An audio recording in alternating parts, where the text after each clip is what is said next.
they told you, but you know we live in it.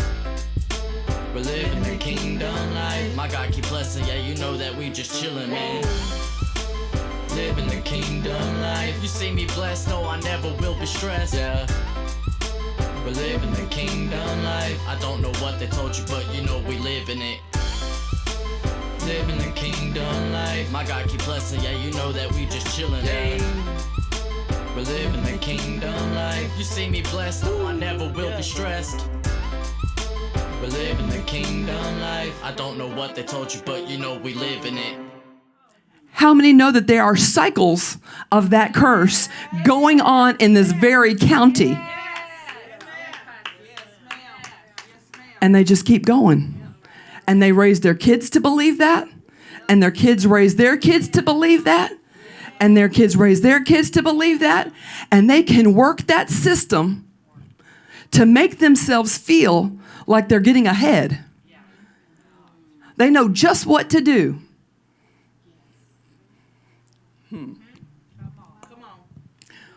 But this cycle stopped because Naomi gave her enough vision that not only are you going to be able to glean the fields, but if you find favor with Boaz, he will marry you, you'll be owners of the field, and we'll all be taken care of. Notable destiny. Do you think owning the field is a notable destiny? Could be. If you own the right field, right? Notable destiny is birthing the heir of Jesus Christ. Well, Jesus Christ is an heir of Obed, their son. Two widow women become in the lineage of Jesus Christ. Ooh, not a whole lot more notable than that. I'm just saying. But not only was their family secure, and they had the lineage of Jesus Christ, but the finances continued to flow. How many know when you get the right favor and you start making the right decisions, that everything begins flowing in your life, and that includes money? It includes money. Destiny indicators. Finances was number 5 if you're taking notes. And then I love the story of King David. One of my favorites. Now, y'all know how I love Joseph. I could have really did everything with destiny, with his life, but I'm like, we'll switch it up and I'll use a couple new characters that I don't usually talk about every week. Jonathan and King David. King David is one of my favorites, next to Joseph, and Daniel's one of my favorites. 1 Samuel 16, 1 through 4, talks about the love between Jonathan and David. Talks about the love between Jonathan and David. And see, what you don't realize, you know David was anointed king. Even when he was just tending the sheep, little herder boy. He was about Jaden's age. He was skinny. He didn't look like a king. He was young. All of his brothers were head and shoulders above him. They had the stature of a king. They had the appearance of kings. They looked the part. David didn't look the part. He just didn't. He sat in the fields with a harp singing to these little furry creatures all day to make sure they didn't get away or they didn't get, eaten by wolves. So what we have to see here is that it doesn't really matter what you look like. Now somebody's going to say, well, thank God, because I look in the mirror and I bash myself every week. I don't, but somebody else may say that. Maybe your body type isn't like you want it. Maybe your skin type isn't like you want it. Maybe your hair isn't like you want it.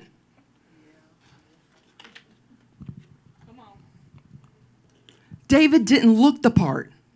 He didn't look kingly. But he had the characteristics of a king. See, when the world votes somebody in, they vote what looks kingly.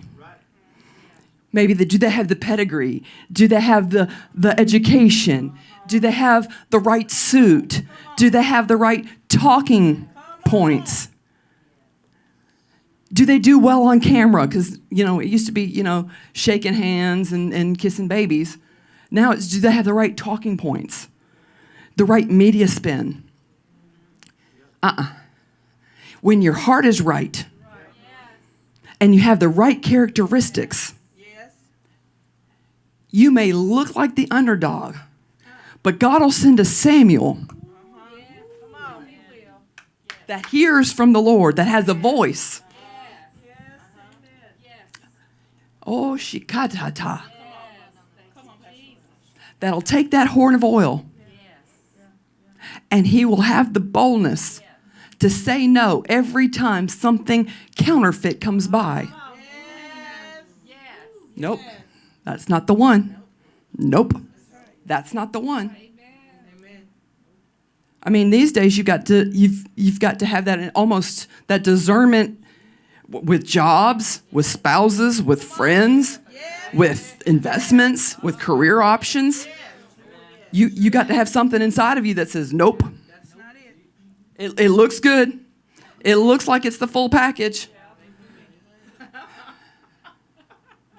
You're so funny. Whew. Yeah, just keep going. Next. That's what I was like to say. Next. Next. So Samuel's sitting there. Next. Jesse, you got any more? You got any more, Jesse? And this tells you how insignificant David was to his family. Because then his dad has to sit there and think, no, I think this is all. And then somebody brings up, no, David, he's out there in the field with the sheep. Well, surely it's not David. What a vote of confidence, right? Your whole family's sitting there discounting you in front of the priest who wants to, none of these are it. They've passed by me 3 or 4 times now. I'm telling you, these are not the king. But I know the king is here. Can you get him off the property somewhere? Somebody go get him. So here comes this little guy. And he comes in like, what's going on here? Y'all are, because you know, in your family, if somebody says they're coming to anoint the king or the next president or the president of the corporation, you know that they are all looking good, smelling good, wearing the best, have their teeth brushed, their hair combed. And here comes David from the backside of the woods. You know he's dirty. You know he's smelly. He probably hadn't brushed his teeth today because he got up before the sun got up to make sure that these little furry creatures ate. He smells and looks like sheep right now. And that is probably not necessarily a good thing.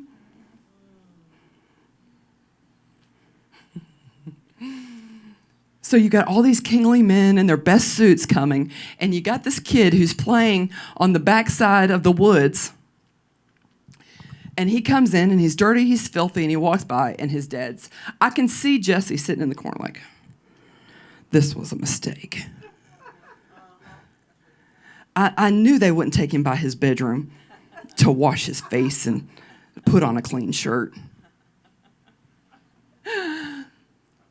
And Samuel says, this is it. This is him. This is the king. Imagine their surprise. Y'all aren't just I'm not doing a good job of giving you this full picture. They didn't even think he deserved to be in the room. How many people don't think that you deserve to be in the room? How many executives say you don't deserve to be in the room? How many ministers, pastors, apostles say you don't even deserve to be in the room? How many family members say you don't deserve to be in the room? How many bankers lawyers, judges, doctors say you don't deserve to be in the room. Have you ever been discounted? Have you ever been discounted because of what you look like? And they never took into account that you never left those sheep unattended. They never took into account the nights that you went to go find the sheep and to bring them back. They never took into account the lion. They never took into account the bear. They're about to take into account some things, though. See, while they were looking you over, overlooking you, God was looking you over. And God said, now that's something I can use. Sue, she's something I can use. Miss Pat, that's somebody I can use. Gail, Tammy, Angie, Nicole, Ben, Joe, Chastity, that's somebody I can use. Jaden, he's somebody I can use. And what matters, man's opinion or God's? How do you know you have a notable destiny? When man's opinion doesn't move you, but God moves you. Come on now.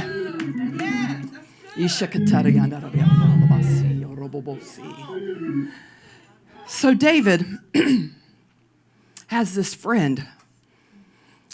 His name is Jonathan. And they're tight. And so David and Jonathan are so tight that David just goes over to Jonathan's house all the time. And at this point, Jonathan's like, we like you here better, so you don't even have to go home. We're going to make you a room here. You're going to get to eat dinner with us every night. You know, when you were kids, you went to, there's always that friend you had. And so your parents knew if they're not here, they're over there. If they're not eating at my table, they're eating at their table. Yeah. So that's kind of how David and Jonathan were. And Jonathan did something for David that he didn't realize he did when he opened the door to his house to him. He opened the door, he opened David's eyes and exposed him to something of his future. Jonathan didn't know he was a prophet. See, sometimes what a prophet does is they just show you what you could have access to. They just expose you to something that they see for you. David was living in the palace, but he wasn't king yet. He was getting used to the customs and the protocols of being in a palace. How many know you can't just bust up on Queen Elizabeth? You just can't bust in there. I mean, it takes a lot for that door to open to you. It takes a lot for you to get to eat with the queen. Right? So it isn't like this kid just brought this kid over. I mean, they did his background.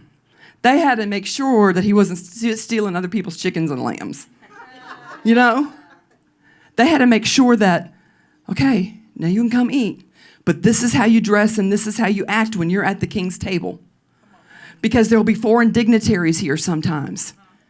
So you've got to know what to say and what to do and when not to say and when not to do. Come on, guys. Jonathan gave David a glimpse in his future.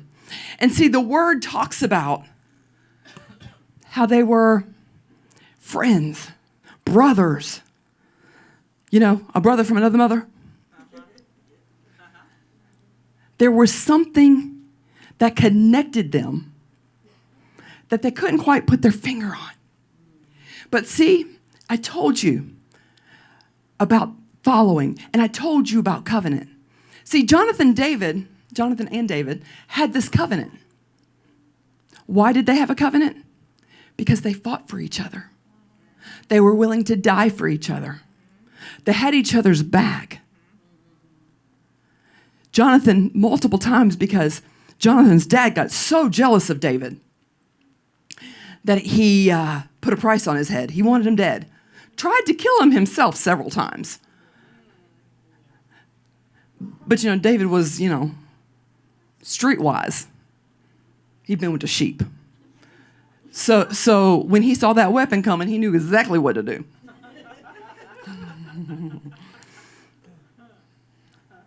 Jonathan gave David exposure and access to his future. So when he was crowned, he had an advantage. He had an advantage because he already knew the inner workings of the palace. Sometimes you just need somebody to open a door and to tell you about the inner workings. I mean, anybody can succeed if they know the rules of the game and the shortcuts.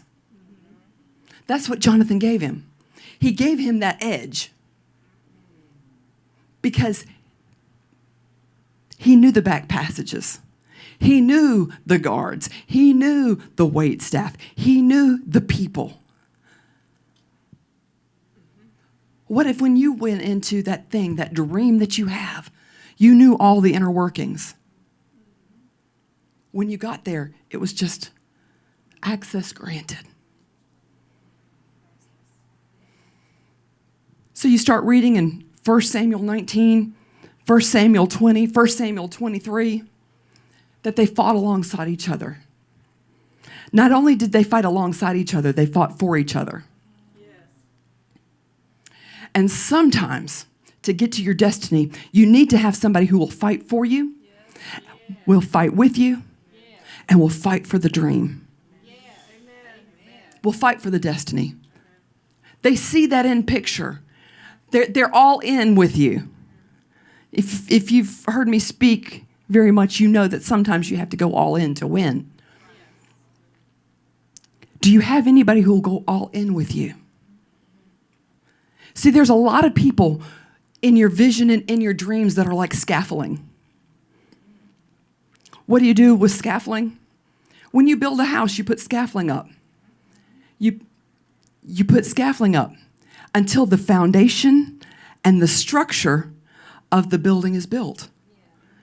And then once you have the building framed out and built, then they tear down the scaffolding and they send it back where it came from.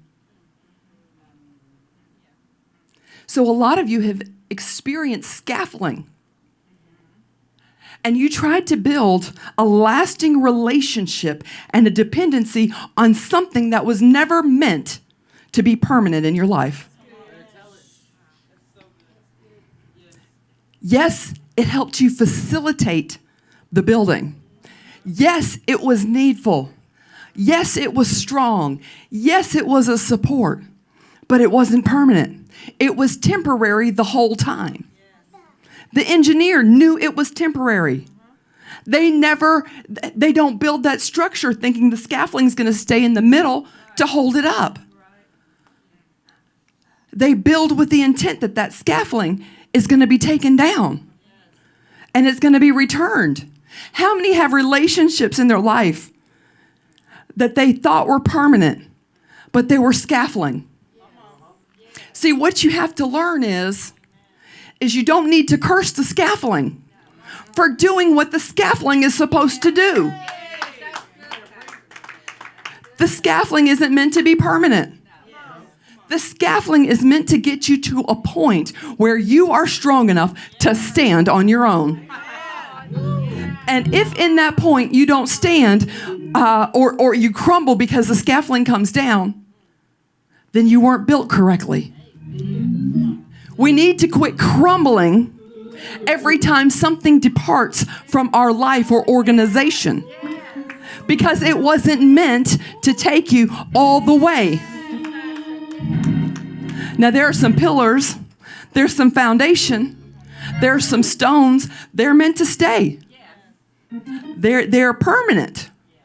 But then there's a lot of things that were never permanent. A couch in my house is not a permanent fixture.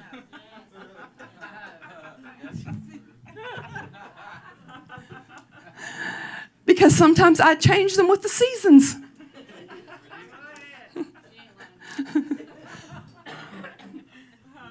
one disappears, it may be the next one, but I'll have another one up here. I'll rotate. Your decor is not meant to be a permanent fixture. Your tile, your tubs, your appliance, those are more permanent fixtures. Your columns, your support beams, your red iron, your concrete. Your concrete's meant to be permanent, guys. Stop. So you need to have somebody who will fight for you and fight for your dream.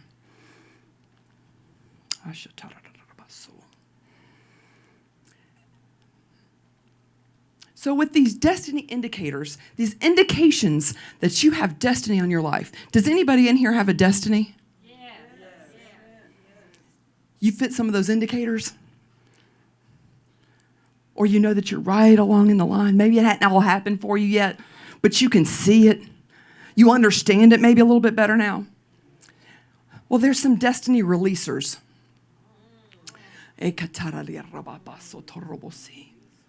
Destiny releasers. Number one is you got to have an encounter. And not just any encounter. People encounter bad things all the time. You need an encounter with God. Because this destiny is God-induced. It can only happen with an encounter of the Almighty, with a supernatural encounter. When I pray for anybody that I know is on the verge, I always pray for God encounters. Because I know one encounter with an almighty God changes everything. If you really have an encounter, I can remember, and I talked about him earlier, so this is coming up in my mind. I remember my brother-in-law telling and describing about his encounter. He was on the wrong path. He was going down the wrong path, full speed. We'll just put it that way. And one night, he woke up, didn't know how he got home. There was an angel of the Lord at the end of his bed. Addiction. You talk about a sobering experience. He said, it sobered me up, cut every addiction off my life, and I never looked back. That Jesus told me to go to church that night. And I went to church, I went to the altar, I gave my life to the Lord, and I preached the next week. See, as fast as you're going on the path of destruction, an encounter with God can put you on the path to constructing your destiny.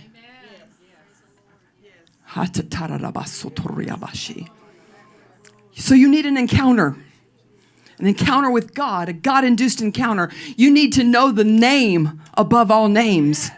And you need to know who bears that name. You need to have a relationship with the Almighty God, because that one relationship will fix the relationships. That one relationship will align things in your life so favor can flow. That one relationship will take everything negative that's been happening to you and turn it for your good.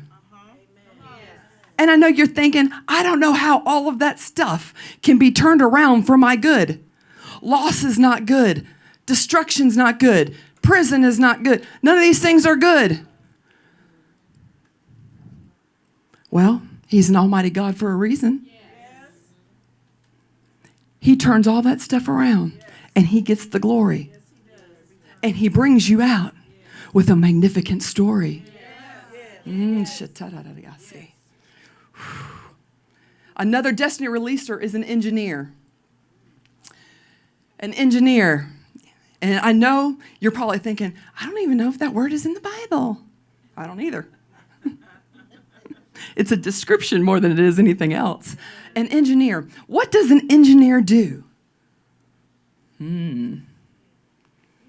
They envision stuff. You can have an engineer that will help with the blueprints. They'll help with the property. They go and they test the systems and the structures. The engineer makes sure every detail is taken care of. You need an engineer. An engineer to engineer the goal or the picture, the dream, the destiny. You need somebody who can sit down and say, I know that's too big for some of you, but I can break it down in phases.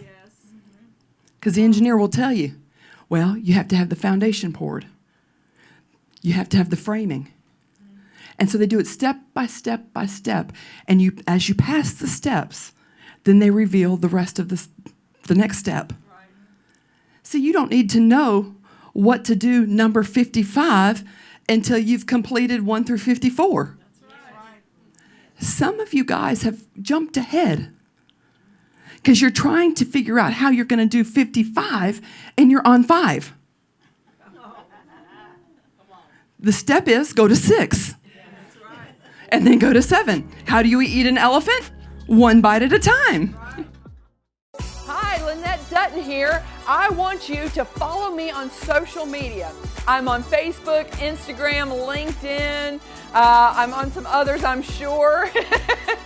But I want you to connect with me. I want you to go to my website, LynetteDutton.com. I want you to email me at Lynette@Dominion.tv. And I want us to get connected. I want you to partner with me on spreading the gospel of the kingdom message.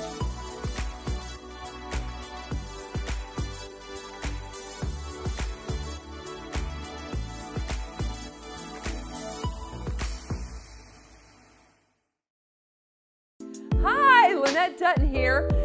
Thank you for tuning in today. But let me tell you, I want you to connect with me even outside of my daily television program. I want you to go to LynetteDutton.com and avail yourself. I want you to follow me on social media. My social media handles are below. I want you to email me, Lynette@Dominion.tv. I want your testimonies, your prayer requests. I want us to get connected on this kingdom journey. And let me tell you, I am looking for people to partner with me on keeping the message of the gospel of the kingdom going global. So will you partner with me? A one-time partnership or a monthly partnership? You can do that at $ Lynette Dutton, or you can go to Dominion.tv/giving. Thanks so much.